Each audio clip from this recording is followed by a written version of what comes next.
Hello and welcome to today's Wholehearted Living podcast episode with your host Deb Thorpe.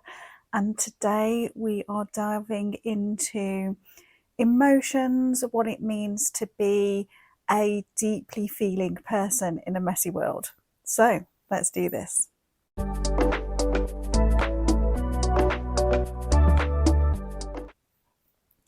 So one thing that I've noticed in common with a lot of clients who are seeking this deeper, more meaningful experience in life, they want growth, they want expansion, they're feeling called to more, is that they are all deeply feeling people. And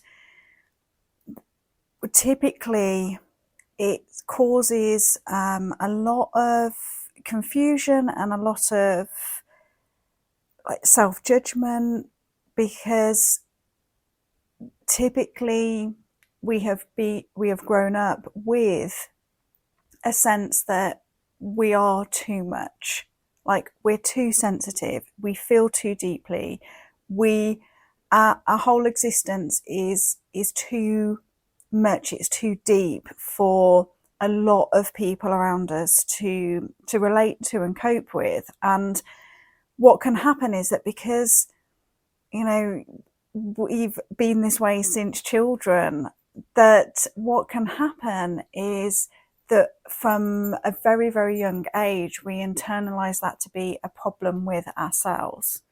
So we're not looking around typically at the world going, oh, it's okay to be different. It's okay that I feel more than those people around me. That's a real gift and that's going to be really invaluable. Typically as children, we're looking around going, how do I make it so that I can fit in? How do I not be so different? Why am I like this? Why am I so sensitive? Why can't I just not feel as much or as deeply? And so it almost becomes this cycle of it not being something that you can just switch off. Like if you are a deeply feeling person in the world, that is your experience as you're going through the world. And so it ends up becoming that is the way that you are. You have likely not been given the tools to know how to navigate being that in the world. And actually what it's become is a mechanism by which you criticize or judge yourself or try and shrink yourself, and it causes so much suffering. That's one thing that I've really noticed with clients is this whole topic and this whole way of being can cause such huge suffering. And so I just want to delve into this a little bit because I really want to take away any sense of what is right and wrong in this so that we can take the judgment and the criticism away from it. There's many reasons, theories as to why some people are more deeply feeling than others. But whether it's a nature-nurture thing, typically a lot of clients that I work with have some kind of hypervigilance, very, very strong empathy. They are very aware of others and their environment. They feel very connected to nature, to animals. So whether that is how they are born that way or whether that's an adaptive response to growing up in an environment where they needed to be more hypervigilant, that's like at this stage, that's not the thing that matters. It's how we then navigate that way of being, right? Because I remember battling this for so many years in my own life, and it got to the stage a few years ago whereby I literally I remember walking along the road and being really, really tired and exhausted of feeling so much. I I've been a therapist since I was 18 years old. So I was taught from quite a young age what it was to have boundaries, to be able to hold space for someone, but not take on their problems and their emotions as my own. So I feel very fortunate that I was given that toolkit from a really young age. However, you know, I'm not a cold-hearted person. I have probably, the older I've got, the more I've leaned into. There are certain situations that I will hear about and that will, it feels like a physical breaking open of my heart. And that's painful. And, you know, in that moment, because we're wired to avoid pain, right, as human beings, of course there is that part of me that wants to find any way possible to stop it.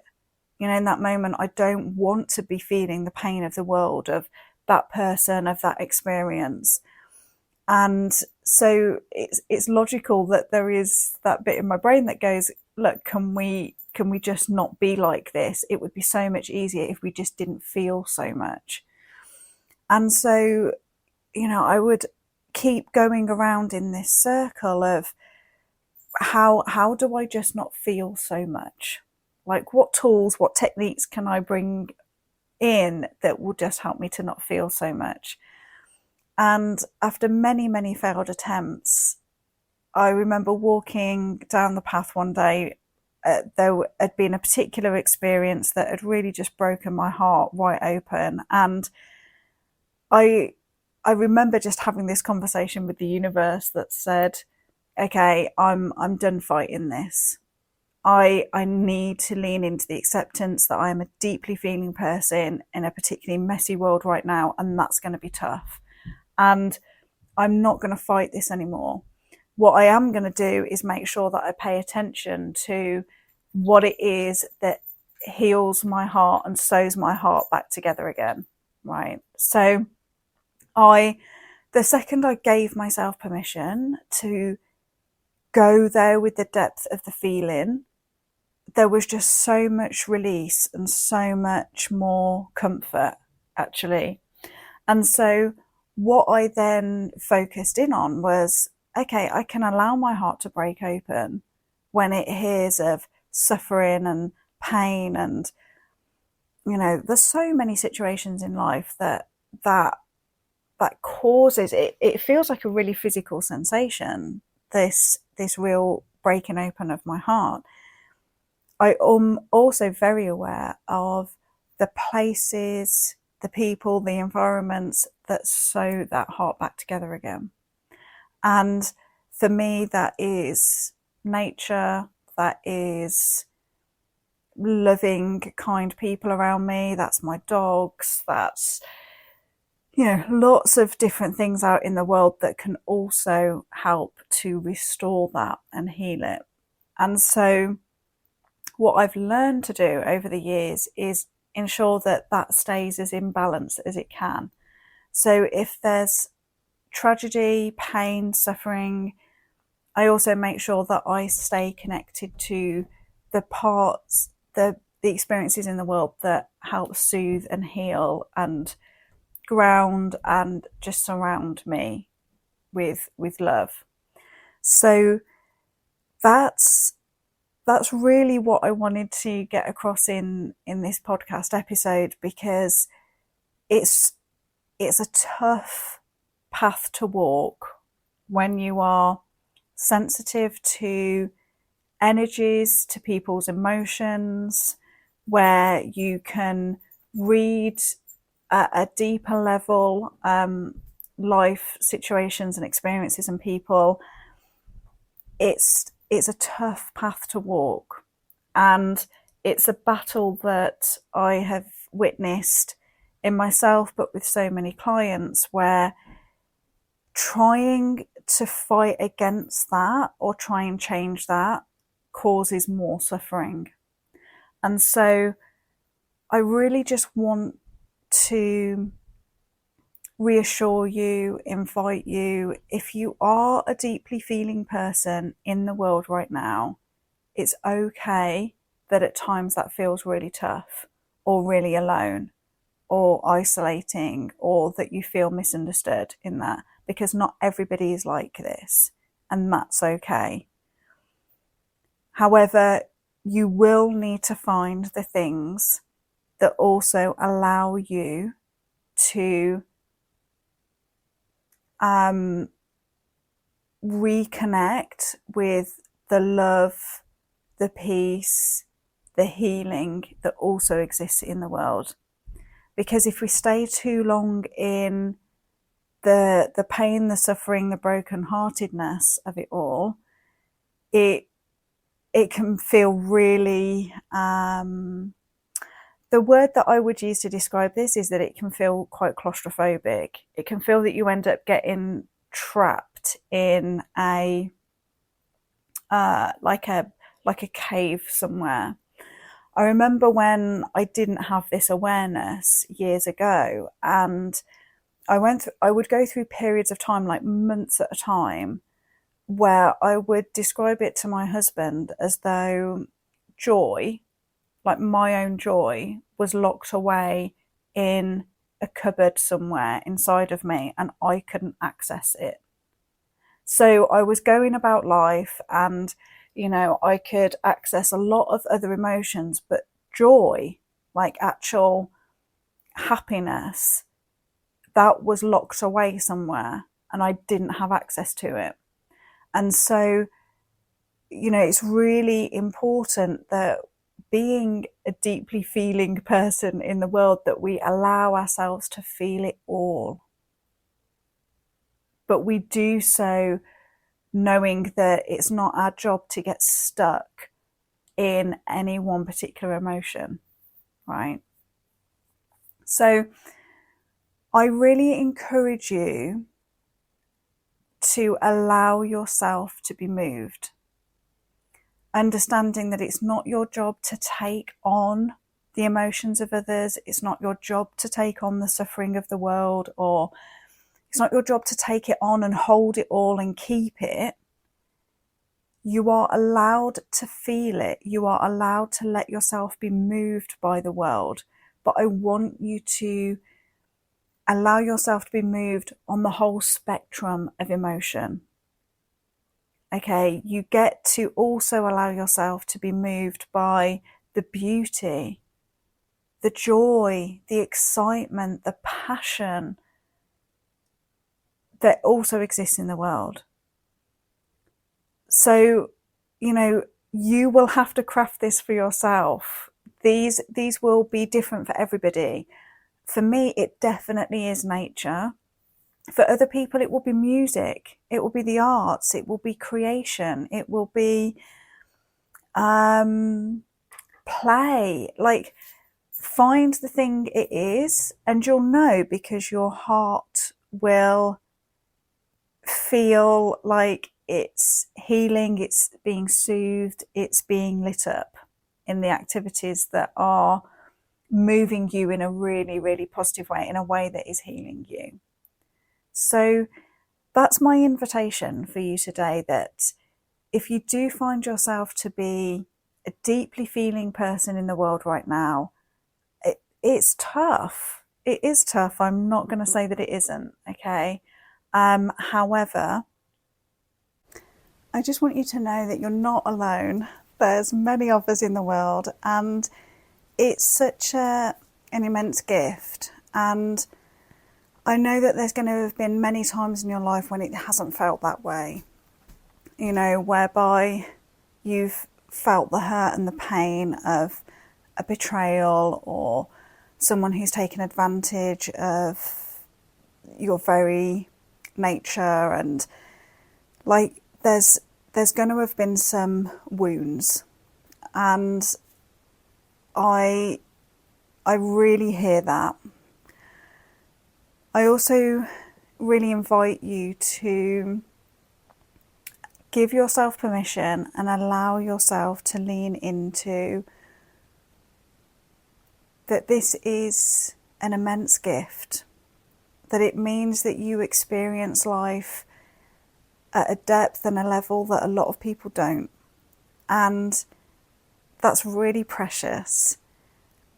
As long as you allow yourself to lean into the fullness of all of it.